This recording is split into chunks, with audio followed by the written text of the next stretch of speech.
The savannah was still waking when the first cry broke across the plains. It wasn't a scream or a roar, just a sharp, startled chirp from a bird hidden somewhere in the long grass.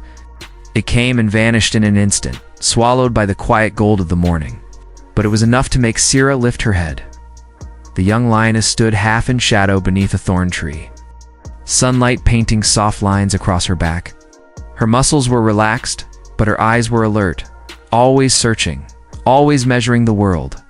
A few paces away, her tiny cub chased drifting dust motes, batting them with clumsy paws. He was still new to everything, new to the wind, new to the grass, new to life itself. His soft squeaks rose and fell in uneven little bursts, like he was laughing at the world. For a moment, Sira allowed herself to watch him with a gentle warmth in her chest. He was her first cub, her only cub, and every heartbeat inside him felt louder than her own. She stretched her neck and brushed her nose against his side as he trotted past her. And he replied by pressing his whole body into her leg before scampering off again. Above them, an African fish eagle traced lazy circles in the sky. Its wings glided effortlessly, cutting through the soft morning air as if it owned the horizon. The sunlight flashed off its white chest, and each beat of its wings sent ripples across the shallow water of the nearby stream. The bird wasn't hunting yet. It was watching, waiting, studying the soft glitter of the water to find the perfect moment to strike. And beneath that same water, hidden in the tangle of reeds, a python lay as still as carved stone. Its massive coils were buried under mud and shadows. Only the faintest shimmer of its scales showed where the sunlight reached between the leaves. Its tongue flicked silently, tasting the air, waiting for something foolish enough to come too close. To anyone passing by, the scene looked peaceful. The savannah glowed as if brushed by a painter's hand. Wild beasts stood shoulder to shoulder, grazing calmly. Giraffes picked at treetops in slow motion. Even the wind seemed to drift lazily, stirring the grass like a soft sigh. But the animals who lived here knew peace never lasted long. Not in a land where hunger, fear, instinct walked in the same footprints. Sira felt at first a small tightening in the air, like something unseen was leaning closer. She paused, ears twitching. Nothing moved except her cub, who now pounced at a beetle with proud confidence. Still, she scanned the grass, the horizon, the water. She listened not just with her ears, but with her bones. Something was wrong. A flock of starlings suddenly burst upward, wings beating in a frantic cloud. Zebra heads snapped up all at once, ears turned toward the stream. Even the wind seemed to change direction. Brushing against Sira's fur with a cold edge, she stepped forward, placing herself between her cub and the water. The cub didn't notice, he only squeaked in protest as she gently nudged him backward with a paw. He tried to circle around her, confused, but she blocked him again, keeping her body low, still ready. High above, the eagle had seen it too. Its wings stiffened. Its circles tightened. Its eyes narrowed as they locked onto a faint disturbance near the reeds. The bird dipped once, then twice, adjusting its path until it was gliding straight toward the stream. Its sharp talons curled instinctively, ready to grab, ready to kill. Sira watched it descend. She trusted the eagle to stay away from her cub. Lions and eagles did not share the same battles. But her unease didn't disappear. If anything, it grew heavier, like thick smoke rolling across the ground. Something was shifting beneath the surface of the morning's beauty. She could feel it, but she couldn't yet shape it into a threat she understood. Her cub, oblivious, tugged at her tail with tiny teeth. She turned and nudged him back under her belly. This time, she didn't let him out. The eagle swooped lower. Its wings cut through the air with a deep, powerful thrum. Each beat pushed dust across the ground in small, swirling circles. The bird let out a ringing cry, a hunter's cry, sharp and confident. It angled its body downward, picking up speed, narrowing its focus. From the water's edge, a ripple spread. Sira saw it. Just a tremor at first. A tiny shift. A hint of movement where none should be. Her heart tightened. The eagle tucked its wings closer to its body, diving fast, too fast for any creature to change its mind. It aimed for a small splash near the reeds, thinking it had spotted a fish struggling in the weeds. But the splash wasn't a fish. It was the python. Sira didn't know that yet. She only saw the water shake again. Harder this time. More violent. A dark shape rose beneath the surface like something waking from a long, hungry sleep. Her cub whimpered, sensing the change in her breathing. She pressed a warm paw against him. But her eyes never left the stream. The eagle let out another cry, one that sounded different this time. Sharper. Almost excited. It was a mistake. In another world, another moment, the eagle might have caught its prey and soared back into the sky. But today, on this quiet morning, something else waited in the reeds. Something patient. Something powerful enough to change the fate of every creature standing near that water. Sa felt the moment the world shifted. She felt it in the grass, in the stillness, in the way every animal nearby suddenly froze, as if the entire savanna inhaled at once. The eagle struck the water. The water struck back. An explosion of reeds and spray erupted upward, sending droplets flashing in the sunlight like shattered glass. The python's massive body whipped out of the water, coils twisting, jaws wide open. The eagle tried to pull up, beating its wings with frantic force, but the serpent was faster. Sira jerked her cub behind her with a terrified growl. The eagle screamed, not a hunting cry this time, but a desperate one as the python launched itself higher, breaking the calm morning apart. And then, just as the chaos began, everything fell silent again. The cub hid beneath Sira's legs, trembling. The wind stopped moving. Even the zebra in the distance stood frozen. Only the water kept rippling, slowly spreading outward, carrying the first signs of the storm that was about to sweep across all their lives. Sira lowered her head toward the grass. Listening to her cub's tiny breaths and the uneasy beat of her own heart, she didn't know it yet. But the moment she had feared without knowing why was finally here. The calm was over. The storm had begun. The eagle's scream tore through the air, raw and desperate, shattering the fragile quiet that had settled over the stream. Sira spun toward the sound, claws digging into the dirt as instinct pulled her forward. For a heartbeat, all she saw was a storm of wings and water, a violent tangle of feathers and coils thrashing just above the surface. The peaceful morning she had trusted only minutes earlier was gone, replaced by a chaos that seemed to rise from the earth itself. The python had risen like a shadow come to life, its body exploding from the reeds in a rush of mud and shimmering scales. It didn't strike like other predators.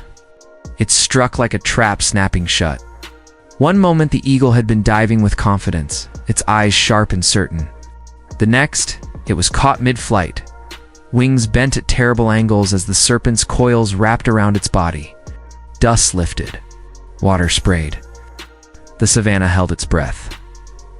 Sira's cub squeaked beneath her, more confused than afraid. But the confusion wouldn't last.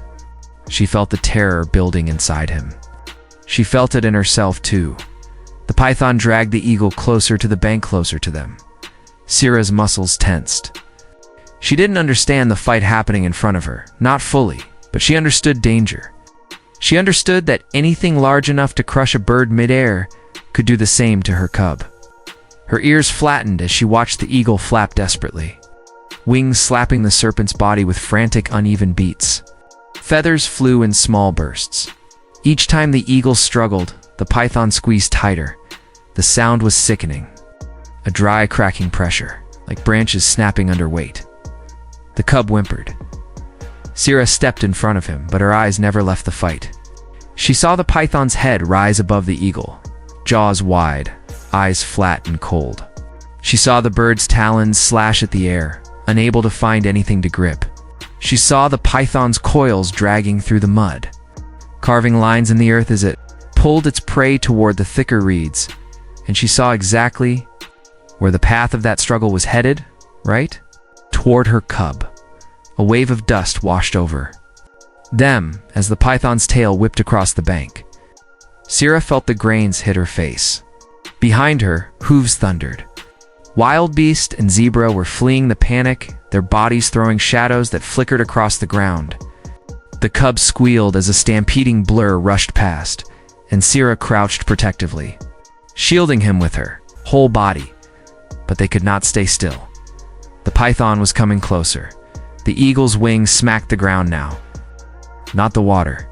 Each hit left a sharp print in the dust, a mark of desperation. Its cries were shorter, weaker, filled with panic that Sira could feel like a pulse in the earth. The python surged forward again. Sira nudged her cub back harder this time. He resisted, confused, pressing against her leg. She let out a low growl, urging him toward the grass, but he froze. His small eyes were locked on the violent movements near the bank. He didn't understand that danger was inches away. Then the python reared higher. For the first time, Sira saw the full size of it. The thickness of its body, the length stretched across the muddy bank. It was larger than any snake she had ever seen near her territory. A creature built not to chase, but to trap, to crush, to suffocate. The eagle tried to twist free, beating its wings furiously, but the serpent's body only tightened. The bird's cry cracked, thin, and broken. Sira felt the sound travel through her chest, raw enough to sting, and then everything went wrong at once. The eagle thrashed downward just as the python lunged sideways, dragging them both in a sweeping arc across the ground straight toward Sira's cub. Sira leaped forward, forcing the cub backward with her whole body as the serpent's tail slapped the dirt where he had been standing. Dust exploded upward, coating her fur. The cub stumbled, falling onto his side, squealing in shock. The python's heavy coils tumbled dangerously close. Sira roared not in anger, but fear. The stampede around them grew louder. Gazelles, startled by the chaos, darted past in blurring flashes. A young impala stumbled into the shallow water in its panic, splashing wildly. The air tasted like mud and dust and fear. The ground shook under the pounding of hooves. The cub scrambled to his feet, trembling. His tail tucked under him, his fur standing up in thin little spikes. He pressed himself into Sira's leg so tightly she could feel his heart racing like a trapped bird. But there was no time to soothe him. The python tightened again. The eagle's cry cracked into a harsh croak. Its wings beat weakly now, the feathers bent, the strength draining out of them. Sira saw the life fading from the bird's movements. She saw the serpent's jaws open wider, teeth glinting, and she knew what would come next. Death was seconds away, and her cub was still too close. Surge of fury rose in Sira's chest, fury mixed with terror, mixed with something else she didn't fully understand. The eagle was not her prey. It was not her friend. Yet watching it struggle like this, watching it die slowly while her cub sat helpless beside her, felt wrong, felt unnatural, felt like a tearing in the savannah's balance. The python dragged the eagle again, closing the distance between predator and cub to only a few strides. The cub squeaked, frozen. He could not move. His fear locked him in place. Sira realized it in that breathless moment. She could lose the eagle. She could lose her cub. She could lose everything, unless she acted. Her decision came not from thought, but from instinct. Deep, old instinct. Carved into every mother that had ever walked these plains. Her muscles coiled. Her breath steadied. Her claws dug into the earth. She stepped in front of her cub and lowered her head. The python lifted its own head. Ash!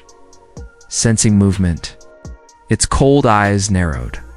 The eagle's wing fell limp. Sira growled low, a deep rumble that rolled through the dust like thunder. For one slow heartbeat, predator faced predator. The world tightened around them. Even the wind held still. The cub pressed his face into her leg, trembling, and Sira made her choice. She lunged. The chapter ends in the split second. For impact, her roar rising through the air. The eagle's fading heartbeat echoing in the dirt. In the python's coils tightening for the final strike. In the last breath of the scene, the savannah falls into a heavy silence, as if every creature is waiting to see who will live, who will fall. And whether a mother's courage can break the grip of death itself, the world seemed to shrink into a single, Breathless moment as Sira lunged forward, her paws pounding the earth with a force driven by fear, fury, and something far deeper than instinct. Dust burst around her like tiny explosions, catching the late forenoon sun in golden sparks. The python's thick coils tightened around the struggling eagle, and its hiss cut through the air like hot metal sliding across stone. Moyo, her cub, whimpered behind her maw, trembling and caught between danger and trust. But Sira did not look back. Every heartbeat pushed her closer to the serpent, closer to the terrible truth that she might be too late. The python sensed her coming. Its head lifted, tongue flicking, tasting the panic in the air. Its eyes, cold and unblinking, locked onto her, calculating whether it should tighten its grip or release what it held. The eagle, once powerful, now lay half-crushed inside the dark coils. Its wings twitched weakly, feathers bent and dirty, its breath coming in sharp, shallow rasps. It wasn't fighting anymore. It was simply trying to stay alive long enough for fate to decide what happened. Sira made that decision for it. She slammed into the python with a force that sent a shudder through the ground. Her claws sharp curved and built for hunting tore through the serpent's armored scales. The python whipped its body around her, trying to pull her into its chokehold, but she was faster. She struck again, this time aiming for the coil wrapped around the eagle's fragile chest. The serpent loosened just enough for the bird to gasp. That tiny sound, a ragged, broken breath, ignited something fierce in Sira. She roared. The sound rolled across the savannah, low and thunderous, shaking the reeds and scattering the small creatures hiding inside them. Even the wind paused. Moyo crouched low, eyes wide, feeling the ground tremble beneath him. This wasn't just a warning roar. It was a mother's command, the ancient voice of a protector standing between death and the innocent. The python froze. It felt the shift, the line between predator and prey changing shape. Sira's muscles rippled beneath her tawny coat. Dust streaked her legs. Her eyes burned with primal fire. The serpent recoiled, its instincts screaming that the lioness before it wasn't here to hunt, but to defend. And creatures that defend their young are the most dangerous of all. With a final, frustrated hiss, the python uncoiled itself from the eagle and slid backward through the reeds, its long body rippling like water. It did not flee in fear, but in recognition. Today the battle was lost, and survival meant retreat. Sira didn't chase it. She simply lowered her head, watching until the last curve of its body vanished into the tall grass. Only then did she turn to the eagle. The bird lay on its side, trembling. One wing dragged through the dirt, feathers twisted out of place. Its chest rose and fell unevenly, pain shaking through every breath. Yet its eyes, sharp amber, unbroken, lifted toward Sira for the first time. Predator and prey looked at each other not through hunger or fear, but through something quieter, something almost human. Moyo stepped forward cautiously. He had never been this close to a creature like the eagle, powerful, yet fragile, fierce, yet broken. He sniffed the air, confused by the mix of blood, dust, and something that felt like gratitude. Sira nudged him back gently, not with fear, but with respect. This moment wasn't one of curiosity. It was one of understanding. The eagle shifted its wings. Pain rippled through its body, but it forced itself upright, talons digging into the soft earth. For a second, its legs wobbled, but it held steady. With slow, shaky movements, it stretched one wing, then the other. The muscles quivered. The wind brushed its feathers, offering support like an invisible hand. The sun lowered toward the horizon, turning the sky into a deep wash of orange and pale gold. Light slid across the plains, touching everything with warmth. The broken reeds, the dusty ground, the lioness standing guard, and the eagle fighting to rise. Nature, for a brief moment, softened its edges. The eagle looked at Sira once more. There was no sound, no cry, no call. Only a silent acknowledgement, a message carried not by voice, but by presence. A thank you shaped in stillness. Then, with a slow, determined push, the eagle spread its wings and lifted itself into the air. It didn't soar high. It didn't climb fast, but it flew. Each beat was shaky, uneven, almost painful to watch. Yet it continued upward, catching a small breeze that carried it toward the glowing horizon. Its silhouette stretched long and thin against the fading light, a wounded survivor defying the sky. Sierra followed its ascent with calm, steady eyes. Her breath slowed. Her rigid muscles softened. Behind her, Moyo pressed his small body against her leg, comforted by the warmth of her strength. She lowered her head to nuzzle him, gentle reminder that he was safe, that he would always be safe as long as she breathed. Together, they turned toward the open plains. The world around them had changed. The chaos of the fight had left a scar in the earth, but the air felt lighter. The reeds swayed in soft rhythm again. Distant birds called from the far trees.